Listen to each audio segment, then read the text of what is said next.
विधानसभा में कांग्रेस के साथ, अब निकाय चुनाव में भाजपा के साथ, मन को कैसा लगा? मैं अरेस्ट तला करती है तो खुशी में अरेस्ट हुआ है। अब आप होकर दिखाए ना स्मिता सिंह, अब उठाए ना झंडा बीजेपी के खिलाफ, कांग्रेस के, चले ना सड़कों पे लेके आदमियों को, अरेस्ट हो, अंदर जाए, पासपोर्ट जब्त कराए, विदेश जाना भूल जाएगी। कैसे जाएगा? हम तो विदेश जाते नहीं थे, ये तो इलेक्शन होती विदेश भाग जाती थी। जब तक आप कांग्रेस में थे तब तक प्रदर्शन दिखाई देते थे भाजपा के खिलाफ, अब क्या लगता है प्रदर्शन होंगे? किसके लिए करेंगे प्रदर्शन? क्यों करूंगा? कांग्रेस के अंदर टिकट के साथ साथ 10 टांग खींचने वाले भेज देते थे, इनकी टांग खींचो जाके जिस तरह चाहिए। बीजेपी के अंदर टिकट के साथ 50 कार्यकर्ताओं की फौज देते हैं जो उसको जता कर। कांग्रेस ने 2 बार मौका दिया, दो मुख्यमंत्रियों के खिलाफ चुनाव आपने लड़ा, तो फिर अचानक से ऐसा फेरबदल क्यों? देखिए, मेरे को लड़ाई का मौका दिया ना, सत्ता में आने का मौका तो नहीं दिया, लड़ाई के लिए दिया। लड़ाई में तो किसी को आगे कर देते हैं। जब कोई नहीं लड़ रहा था मेरे को भेज दिया। जब बाई इलेक्शन आया, पता मुख्यमंत्री के खिलाफ जितना मुश्किल है, मेरे को भेज दिया। जब नजर आ रहा है कि सत्ता आने वाली है और एक नया आदमी मार्केट में आया बीजेपी का, उस टाइम सुमिता सिंह याद आ गई। नेशनल नेता है कांग्रेस के वीरेंद्र राठौड़, वो एक बात कहते हुए नजर आते हैं कि जो आर्टिफिशियल ज्वेलरी थी वो सीएम साहब ले गए, असली सोना यहाँ पर। ऐसा क्यों? मतलब क्या असली सोना कैसे? 4 बार वो चुनाव हारे लगातार, 4 बार लोगों ने उसको खरा सोना समझा नहीं, नकली भी नहीं समझा। नकली सोना भी लोग अंदर रख लेते हैं, चलो फिर काम आएगा कभी ना कभी। आर्टिफिशियल उनको तो किसी भाव ने समझा। वीरेंद्र राठौड़, ये खनन का काम इन्होंने किया, बहुत बड़े सत्र पे किया, और जहाँ जहाँ ये जाते थे वहाँ टिकटें बेचने की बारी आती थी। बिहार में हंगामा भी हुआ। मैं महात्मा गांधी तो नहीं, एक गाल पे थप्पड़ लगेगा दूसरे गाल पे मार लो। 2 तो ईडी में गिरे हुए हैं, मनोज यादव और स्मिता सिंह पे बहुत बड़ा इल्जाम है पनामा पेपर स्कैम का। प्रधानमंत्री पाकिस्तान और स्मिता सिंह, दोनों नवाज शरीफ और स्मिता सिंह पार्टनर हैं। नमस्कार, मैं रविंदर कुमार और आप देख रहे हैं जनता की आवाज। इस चेहरे को आप भली भांति जानते हैं। कांग्रेस की रीढ़ की हड्डी के तौर पर त्रिलोचन सिंह जी ने काम किया, लेकिन अचानक से भाजपा में जाने का राज आज वो जानेंगे कि आखिर ऐसा क्या हुआ कि नॉमिनेशन कांग्रेस उम्मीदवार का भरवाया जाता है लेकिन साथ भाजपा का दिया जाता है, और अब परचम भी जो है भाजपा का लेकर चल रहे हैं। सर, ऐसा क्या हुआ कि कांग्रेस का दामन अचानक से छोड़ दिया, भाजपा का दामन थाम लिया? क्यों? क्या रीजन है? देखिए, 2014 के बाद, माना जाए तो 2009 के बाद हमने कहीं भी जीत का जश्न नहीं देखा कांग्रेस में रहकर। 2014 में हम हारे असेंबली का, पार्लियामेंट हारे। 2019 में फिर पार्लियामेंट हारे, बाई इलेक्शन हारे। 2019 में जनरल इलेक्शन हारे। क्या ये हार हमारी जुम्मे लिखी हुई है? और ये सभी नेता दल बदलते रहे हैं। जैसे 2014 में लड़ा, असम से जाकर उसकी जमानत जब्त होगी और लोप हो गई। 2019 में आई नहीं वो हमारी बहन स्मिता सिंह। 2019 में जिन्होंने लड़ा पार्लियामेंट का, वो उन्होंने अब की बार बेटे के लिए मांगा, वो नहीं मिला। उन्होंने को असेंबली का लड़ना पड़ा गनौर जाकर। क्या ये सारे जो परेशानियां हैं, सारी जो लड़ाई है, जो मौजूदा सरकार के खिलाफ मैंने लड़ी अपने साथियों के साथ, ये मेरी जुम्मे थी। अब भी मनोज यादव को दे दिया, जबकि गब्बा फैमिली और अशोक खुराना बड़े सीरियस कैंडिडेट थे और असली कांग्रेसी थे। 2019 में जब इसने चुनाव लड़ा मनोज यादव ने, हमने तन मन धन से सबने इसका साथ दिया, जिसकी बदौलत इसका वोट आई। इसने एक दिन भी हमारा किसी का धन्यवाद नहीं किया। धन्यवाद करने की बजाय 2019 में जब मैं चुनाव लड़ रहा था तो ये मनोहर लाल खट्टर जी के साथ खड़ा होकर मेरे पे चैलेंज कर रहा था, इनकी जमानत जब्त होगी। ये कुछ बातें मैंने सोचा अब इलेक्शन के बाद तक रहूं, लेकिन उसके दौरान भी मैं एज ए कोऑर्डिनेटर काम कर रहा था पिछले 5 साल से, और मेरी जगह जिम्मेदारी दे दी मेरे छोटे भाई को, मेरे से छोटा है, जिसका एक्सपीरियंस कम है, उसको दे दी। और बुद्धि राजा जो करनाल में एक मेहमान की तरह आया और यहाँ के लोगों की वोटें बटोर के चलता बना, पैसा इकट्ठा कर चलता बना, उसको दे दी जिम्मेदारी। हम तीसरी जगह पे आ गए। क्या हम आई बार पहली क्लास से स्टडी शुरू करेंगे? अगर पहली क्लास से शुरू करनी है तो हम लड़ाई क्यों लड़ें? जब लड़ेंगे लड़नी तो भाजपा क्यों नहीं? भाजपा में मान सम्मान है, कार्यकर्ताओं का मान सम्मान है, कार्यकर्ताओं की अनदेखी नहीं होती और जमीनी सत्र पर काम होते हैं और देश हित के लिए है। इसलिए मैंने अचानक मन बदला। निर्मल कुटिया जब हम गए मथा टेकने के लिए, तब तक मैं ईमानदारी से उसके साथ था, उस रात तक उसके साथ था। रात को मेरे कुछ घटनाएं मेरे सामने आई पिछली, तो मैंने बदल दिया, मन बदला और फिर पार्टी छोड़ दी और बीजेपी में शामिल हो गए। सर, कई ऐसे नेता हैं कांग्रेस के जिनके खिलाफ इंक्वायरी की मांग कर रहे हो आप, ऐसा क्यों? देखिए, जब मैं नरेंद्र सांगवान के घर बाहर निकला, वहाँ उन्होंने मुख्यमंत्री महोदय नायब सिंह सैनी जी ने मेरे बारे में कुछ कहा, पॉजिटिव कहा, तो वहाँ मीडिया साहब टकर गए। उन्होंने पूछा भी सीएम साहब ने स्टेज पे क्या कहा। मैं पिछली बात में जाना नहीं चाहता था। मैं नहीं चाहता था मैं अब दोबारा जिस पार्टी को छोड़ आया उस पार्टी की तरफ दोबारा मैं देखूं, और ना ही मैं किसी नेता के खिलाफ था, ना ही किसी नेता के खिलाफ मैं बोलना चाहता था। लेकिन इसलिए मैंने वहाँ बोल दिया। जब मीडिया साहब ने पूछा भी क्या कहा, मैंने कहा कबूल कबूल कबूल, मैं जो कुछ कहा कबूल, क्योंकि मैं लड़ाई नहीं चाहता था। आगे मैं भाजपा में ईमानदारी से रह के काम करना चाहता था, जमीनी सत्र में काम करना चाहता था, गरीब असहाय लोगों का काम करना चाहता था। इन्होंने पीसी करी 4 धुरंधरों ने जो परस्पर विरोधी हैं। वीरेंद्र राठौर, जिसके ऊपर इल्जाम लगाया बुद्धि राजा ने भी आपने मेरे चुनाव में मदद नहीं की, और बुद्धि राजा वीरेंद्र राठौर मिले, बोले इसकी जगह किसी को टिकट दे दी जाती, बढ़िया मुकाबला होता। बुद्धि राजा ने मेरे को बोला जब सुमिता चुनाव लड़ रही थी भी सुमिता सिंह के खिलाफत करो, और जब मैं चुनाव लड़ रहा था बुद्धि राजा ने मेरे को कहा भी मनोज वधवा की शिकायत करो, भी इसने बस्ते नहीं संभाले, इसके खिलाफ शिकायत करो। ये चारों परस्पर विरोधी एकजुट होकर मेरे पर जब हमला करेंगे तो मेरे को क्यों छोड़ूंगा। मैं महात्मा गांधी तो होनी, एक गाल पे थप्पड़ लगेगा दूसरी गाल पे मार लो। हाँ, मैं ईमानदारी से लड़ाई लड़ता हूँ और आखिरी मंसूबे रख जाता हूँ।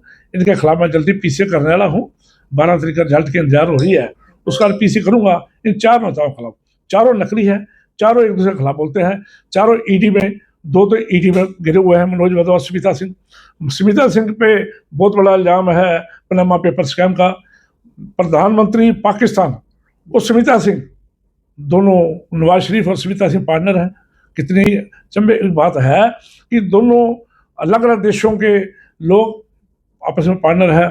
और जो है वीरेंद्र राठौर, ये खनन का काम इन्होंने किया, बहुत बड़े सत्र पे किया, और जहाँ जहाँ ये टिकट जाते थे वहाँ टिकटें बेचने की बारी आती थी। बिहार में हंगामा भी हुआ, भी टिकटें बेची गई। अब इन सब बातों को जवाब तो मैं दूंगा ना, ये बाबा तो हूँ नहीं। और जो ये है बुद्धि राजा है, जो कहता जी मैं बड़ा ईमानदार हूँ, पटों पे हाथ मार मार के मनोहर लाल खट्टर को चैलेंज करता था, इसको मैंने नाम दिया ब्याह शादी में पैसे लूटने वाला बालक। जहाँ गुड़चड़ी के पीछे कोई गुड़चड़ी हो गाँव में ना 5-7 बालक होते हैं, पैसे लूटने के लिए आ जाते हैं। ऐसे ही जहाँ चुनाव होता अपनी ड्यूटी लगा लेता है कि किसी जगह पैसों का आदान प्रदान हो जाए, इसमें इल्जाम लगाया। अभी इसके खिलाफ मेरे पास बड़े इल्जाम है, इसके क्या नाम है, ध्वंस बुद्धि राजा के खिलाफ। लेकिन फिर भी हमने कुछ दिन इकट्ठे बताए हैं, इसके खिलाफ मैंने बोलना चाहता ज़्यादा। लेकिन वीरेंद्र राठौर और सुमिता सिंह को तो मैं छोड़ूंगा नहीं किसी भी हालत में, चाहे मेरे को खिलाफ ये मुकदमा दर्ज कराए या मैं इनके खिलाफ कहूँ, इनसे लड़ाई जारी रहेगी। और बाकी रह गया मनोज वधवा। मनोज वधवा की सारे शहर जानता है भी ईडी का क्या कारण है, रेत का क्या कारण है, ग्रोनेल जमीन का क्या कारण है, पार्टी कब का बदली, सब पता है। लेकिन मुझे उसके साथ हमदर्दी भी है। मैं उसकी मदद नहीं कर पाया, मैं करना चाहता था लेकिन इन नेताओं की वजह से नहीं कर पाया, क्योंकि मेरे को मालूम था ये नेता नकली काम करते हैं। क्यों नहीं स्मिता सिंह के अपने प्रोग्राम 80 प्रोग्राम हुए जब उसने चुनाव लड़ा, इसके क्यों नहीं 2-4 प्रोग्राम कराए। वीरेंद्र राठौर का हल्का पड़ता है इसमें, AICC का सेक्रेटरी है, उसने क्यों नहीं प्रोग्राम कराए। सिर्फ राकेश कुमार ने 2-3 प्रोग्राम कराए, बाकी किसने प्रोग्राम कराया तो बताओ। सुमिता सिंह ने कराया। ध्वंस बुद्धि राजा 55,000 वोट लेके यहाँ कह रहा था मैं तो डबल वोट लेके आया कुलदीप शर्मा के बेटे से। अगर उसको मिलती थी कुलदीप शर्मा को तो जुमान जब तो ऐसे कटाक्ष करने वाला आदमी क्यों नहीं प्रोग्राम कराए, रोड शो में क्यों नहीं गए, पद यात्रा क्यों नहीं करी, डोर टू डोर क्यों नहीं गए, शहर के अंदर हाथ जोड़ के वोटें क्यों नहीं मांगी। क्योंकि उन्होंने मनोज वधवे को सामी बना रखा था, सामी भी ये तो बड़ी का बकरा है, इसलिए उन्होंने मनोज वधवा की नहीं करी। और मेरे को मनोज वधवा से हमदर्दी है। नेशनल नेता है कांग्रेस के वीरेंद्र राठौर, वो एक बात कहते हुए नजर आते हैं कि जो आर्टिफिशियल ज्वेलरी थी वो सीएम साहब ले गए, असली सोना यहाँ पर, ऐसा क्यों, मतलब क्या असली सोना कैसे? 4 बार वो चुनाव हारे लगातार, 4 बार लोगों ने उसको खरा सोना समझा नहीं, नकली भी नहीं समझा। नकली सोना भी लोग अंदर रख लेते हैं, चलो फिर काम आएगा कभी ना कभी। आर्टिफिशियल उनको तो किसी भाव ने समझा। रेत की ट्राली जो 500 की गरीब आदमी को मिलती थी, इसे इसकी वजह से, वीरेंद्र राठौर की वजह से जो 5,000 की ट्राली है, गरीब आदमी का खून चूसा हुआ इसने। उस इलाके में जाकर देखो लोगों की जमीनों की कीमत कम हो गई है। उस इलाके में जाकर देखो लोगों की प्रॉपर्टियां रख दी और 427 करोड़ रुपया सरकार का देना है और वो नहीं दे रहे, उसमें हिस्सेदार है ये, इनके फादर हिस्सेदार है। मैं भी जो उनकी इज्जत करता हूँ, उनके फादर साहब की बड़ी रिस्पेक्ट करता हूँ, लेकिन जब मेरे पे कटाक्ष करेंगे, जब मैं कटाक्ष करूंगा तो उसके जवाब में कहीं ना कहीं उनका नाम तो आ ही जाएगा। कांग्रेस ने 2 बार मौका दिया, दो मुख्यमंत्रियों के खिलाफ चुनाव आपने लड़ा, तो फिर अचानक से ऐसा फेरबदल क्यों? देखिए, मेरे को लड़ाई का मौका दिया ना, सत्ता में आने का मौका तो नहीं दिया, लड़ाई के लिए दिया। लड़ाई में तो किसी को आगे कर देते हैं। जब कोई नहीं लड़ रहा था, मेरे को भेज दिया। जब बाई इलेक्शन आया, पता मुख्यमंत्री के खिलाफ जितना मुश्किल है, मेरे को भेज दिया। जब नजर आ रहा है भी सत्ता आने वाली है और एक नया आदमी मार्केट में आया बीजेपी का, उस टाइम सुमिता सिंह याद आ गई, सुमिता सिंह को दे दिया। फिर लड़ाई में दिया ना मेरे को कोई प्रोत्साहन थोड़ी दिया। हाँ, हुड्डा साहब ने मेरे को बनाया था चेयरमैन हरियाणा मिनोरिटी कमीशन, लेकिन उसमें सिर्फ 3 या 4 महीने रह पाया, क्योंकि उन्होंने हाउस में पास नहीं किया होगा या कानून नहीं बनाया होगा, जिसकी वजह में नहीं रह पाया। अगर मेरे को लड़ाई में उन्होंने आगे रखा है, कहीं परोस के कुछ देने के लिए नहीं रखा था। विधानसभा में कांग्रेस के साथ, अब निकाय चुनाव में भाजपा के साथ, मन को कैसा लगा? देखिए, मेरे 45 साल हो गए राजनीति में, मैंने जिंदगी में बड़े उतार चढ़ाव देखे। मैंने ऐसा भी देखा कि मैं पैदल 3-3, 4-4 किलोमीटर चल के कांग्रेस के काम के लिए पैदल जाता था, मेरे पास गुंजाइश नहीं होती थी। और अब 40-42 साल का एक्सपीरियंस जो है, वो मेरे को उसका फायदा ये हो गया कि बीजेपी में बड़ी जल्दी में एडजस्ट हो गया, क्योंकि मैं कार्यकर्ताओं का समझता हूँ वो क्या चाहते हैं। मैं समझता हूँ दूसरी पार्टी में आओगे आपको किस तरह का मान सम्मान मिलेगा। मैं चाहता हूँ बीजेपी डिसिप्लिन पार्टी है, ये डिसिप्लिन नहीं तोड़ना चाहते, इनके अगर साथ रहना डिसिप्लिन बना कर रखना पड़ेगा। ये इनकी भाषा कैसी है वो देखनी पड़ेगी। देश के प्रति इनको प्यार है, हमारे को दिखाना पड़ेगा भी हमारे को प्यार है। कांग्रेस के अंदर टिकट के साथ साथ 10 टांग खींचने वाले भेज देते थे, इनकी टांग खींचो जाके जिस तरह चाहिए। बीजेपी के अंदर टिकट के साथ 50 कार्यकर्ताओं की फौज देते हैं, जो उसको जिता के लाओ। बीजेपी का जो कैंडिडेट होता है वो खाली चेहरा होता है, जिताने के लिए टोटल मंत्री, नेता, कार्यकर्ता, बूथ लेवल तक, नीचे उससे भी नीचे कई लेवल हैं जो अभी मेरे को पता नहीं है, वहाँ तक कार्यकर्ता जीन जान जता देते हैं जिताने के लिए, पैसा भी खर्च करते हैं अपने घर से। तो फिर कांग्रेस वाले क्या देते हैं? कुछ नहीं, दुश्मनी देते हैं ना जी। टिकट दे दी जावेद सिंह, सुमिता सिंह नहीं कहा भी क्यों नहीं मदद करती, बाकी नेताओं को क्यों नहीं भेजा, कनाल में क्यों नहीं मदद करते, खुद बड़े बड़े नेता नहीं आ सके क्यों नहीं मदद करते, सिर्फ वो टिकट देकर आसान करते हैं। पार्टी बीजेपी टिकट भी देती है, जिताने की हिम्मत भी रखती है और जिता के भी जाती है, उसका मान सम्मान करती है। इसलिए बड़ा अंतर है कांग्रेस में और बीजेपी में। जब तक आप कांग्रेस में थे तब तक प्रदर्शन दिखाई देते थे भाजपा के खिलाफ, अब क्या लगता है प्रदर्शन होंगे? किसके लिए करेंगे प्रदर्शन? क्यों करूँगा? अगर मेरा एक डिमांड थी सीएम नेवी सैनी साहब से, नैब सिंह सैनी जी से, वो कह रहे आप क्या चाहते हो? मैं सिर्फ कार्यकर्ताओं का मान सम्मान चाहता हूँ। जिन कार्यकर्ताओं ने लंबे समय तक मेरे साथ रहकर संघर्ष किया, मुकदमे झेले, लाठियाँ खाई, जेल में रहे, उनका मान सम्मान होना चाहिए। नहीं, जो गरीब आदमी रेड़ी वाला, फड़ी वाला, खुमचे वाला, जुत्ती गांठने वाला, सफाई कर्मचारी, इनको जब काम पड़ता है प्रशासन तक इनकी पहुँच होती है, जरूरत होती है, तो प्रशासनिक दायरे में इनका मान सम्मान हो। और जो काम मेरे पास लेके आए, मैं जगमोहन नंद जी को बोलूँ, मैं मेयर रेणुवाला को बोलूँ, मैं योगिंदर को बोलूँ, मैं कबीर पंथी जी को बोलूँ, मैं स्पीकर साहब को बोलूँ या कश्यप साहब को बोलूँ, इनको यह देश हो भी जो गरीब आदमी का काम त्रोचन से लेके आए बिना हिचकिचाहट वो कर दिया जाए। उन्होंने कहा बिल्कुल ऐसे ही होगा, और ये मेरा सौदा हुआ और ये मैं चाहता था, और इसके लिए फिर लड़ाई किस चीज़ की? ये तो कांग्रेस का प्रोग्राम नहीं है, तो त्रोचन का निजी प्रोग्राम है। मैं अरेस्ट तदा करती है तो खुशी में अरेस्ट हुआ है। अब आप होकर दिखाए ना स्मिता सिंह, अब उठाए ना झंडा बीजेपी के खिलाफ, कांग्रेस के, चले ना सड़कों पे लेके आदमियों को, अरेस्ट हो, अंदर जाए, पासपोर्ट जब्त कराए, विदेश जाना भूल जाएगी, कैसे जाएगा? हम तो विदेश जाते नहीं थे, ये तो इलेक्शन होती विदेश भाग जाती थी, कुछ होता हो विदेश, हम तो विदेश कभी गए नहीं। अभी के मेरी भी बेटी विदेश है, मैं भी जा सकता हूँ, हम नहीं गए। लेकिन अब मैं चाहूँगा अगली लड़ाई जो है वो सुविधा से लड़े, कांग्रेस के लिए, कार्यकर्ताओं के लिए, गरीब कार्यकर्ताओं के लिए, जो कांग्रेस को में रहना चाहते हैं, उन कार्यकर्ताओं के लिए लड़े। लेकिन मैं आपके माध्यम से, जनता की आवाज़ के माध्यम से करनाल जिले के तमाम कांग्रेस नेताओं से हाथ जोड़ कर निवेदन करूंगा, कृपया समय बर्बाद ना करें। राजनीति करना चाहते हो तो कांग्रेस छोड़ दो, राजनीति नहीं करना चाहते घरों में बैठ जाओ। अगर राजनीति आगे करना चाहते हो कांग्रेस छोड़ के बीजेपी में आ जाओ, बीजेपी में फिर कहीं ना कहीं आपको सुकून मिलेगा। कांग्रेस में अगले 10 साल आपको सुकून मिलने वाला नहीं है। निकाय चुनाव में वोटिंग बहुत कम हुई, रीजन क्या मानते हो? देखिए, ये तो मैं प्रशासन की जिम्मेदारी समझता हूँ, उन्होंने जागरूक नहीं किया, जागरूक करना चाहिए था। इसके लिए बकायदा लोगों को कहा जाता है। दूसरा, संडे के दिन रख दिया, शनिवार छुट्टी थी, संडे की छुट्टी थी, फैक्ट्रियां बंद कर दी। फिर जो फैक्ट्रियां बंद होगी, सब कुछ बंद हो गया। हर एक आदमी ने वोट से ज़्यादा अपने निजी कामों में टाइम देना ज़्यादा जरूरी समझा, लोग चले गए।